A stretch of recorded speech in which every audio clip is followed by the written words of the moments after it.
때는 바야흐로 1995년 나사에서는 특이한 실험 하나를 실시했는데요. 바로 거미에게 마약 종류를 포함해 여러 약물을 줘보는 실험이었죠. 갑자기 나사에서 마약? 이라는 생각이 드실 텐데, 약물을 흡수한 거미가 만드는 거미줄 패턴을 컴퓨터로 처리하면 약물의 독성을 손쉽게 평가할 수 있지 않을까 라는 아이디어의 연구였다고요. 그래서 실험에 사용된 약물은 데마초라는 이름으로 뉴스에도 많이 나오는 마리아나, 필로폰과 비슷한 흥분성 마약인 암페타민, 커피 성분인 카페인, 그리고 최면과 진정 및 국소마취 작용을 하는 클로랄 수화물이었죠.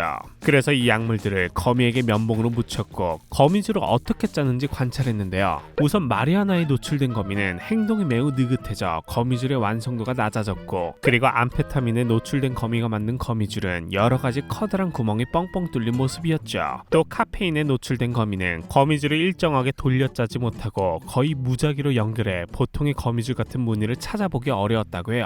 그리고 클로랄 수화물을 준 거미는 거미줄을 본격적으로 짜기도 전에 정신을 잃고 거미줄 아래로 떨어졌다고 합니다. 지금 보시는 사진처럼 약물에 노출된 거미들이 모두 제대로 된 거미줄을 짜지 못했다는 걸 알 수 있죠. 대체로 사람이 약물에 노출되었을 때 행동과 거미의 행동이 유사한 부분이 많았지만, 우리가 커피를 통해 흔히 섭취하는 카페인이 금지된 약물인 마약류보다 더 큰 영향을 주었다는 점은 정말 놀라운 결과라고 생각할 수도 있는데, 사실 카페인은 식물이 곤충에게 먹히는 걸 막기 위한 독성 물질 중 하나가 카페인이라는 걸 생각하면 아주 이상할 건 없다고 해요. 고추나 마늘의 알라신 같은 매운 성분이 곤충을 쫓는데 효과가 좋아 친환경 농장에서 농약 대신 사용하기도 하지만, 사람에게는 그저 맛있는 향신료인 것처럼 같은 물질이라도 사람과 다른 동물에게는 미치는 영향이 다를 수도 있는 거죠. 그런데 이런 마약류가 사람에게 환각을 일으키는 것처럼 거미도 마약에 노출됐을 때 환각 같은 이상 증세를 경험하는지, 약물의 금단 증상 같은 게 있었는지는 알 수 없기 때문에 거미와 사람의 행동 변화를 단순 비교할 수는 없을 것 같습니다. 그리고 누가 봐도 사람과 거미는 너무나 다르기 때문에 스파이더맨, 내 할아버지가 와도 안 될 것 같은데 나사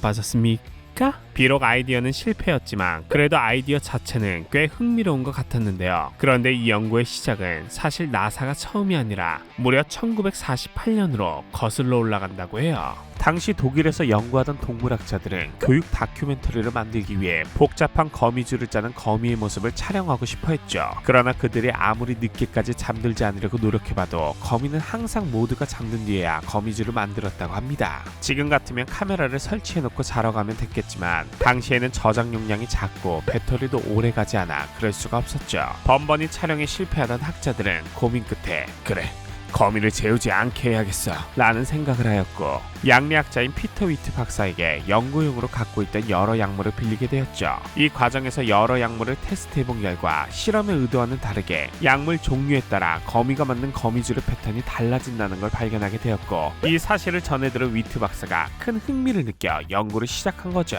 실험 결과 중 특이했던 것은 강력한 환각제인 LSD를 소량 섭취한 거미는 오히려 약에 노출되지 않은 거미보다 주변의 상황조차 인식하지 못할 정도로 거미줄 짜기 작업에 집중해 더 촘촘한 거미줄을 만들어냈다는 건데요. 와, 집중력 핵이득? 이라고 하기에는 야생에서 주변 상황조차 인식하지 못하고 거미줄 짜기에만 집중하다 천정이 나타난다면 누워서 떡 먹기입니까? 옛날 조선시대에 담배가 처음 들어올 때만 해도 남녀노소 모두가 담배를 피웠던 것처럼 새로운 약물이라 위험성을 잘 몰랐기 때문에 군대에서 졸음을 쫓고 피로회복을 돕기 위한 군수용품으로 암페타민을 보급한 적도 있고, 모두가 대중적으로 마시는 음료인 콜라에 마약 성분인 코카인이 소량 들어간 적도 있다고 합니다. 1948년 당시 실험을 통해 당장에 유용한 걸 개발하는 건 아니었지만, 그 당시 연구들이 하나씩 모여 지금처럼 마약의 위험성에 대해 잘 알게 된 게 아닌가라는 생각이 드네요.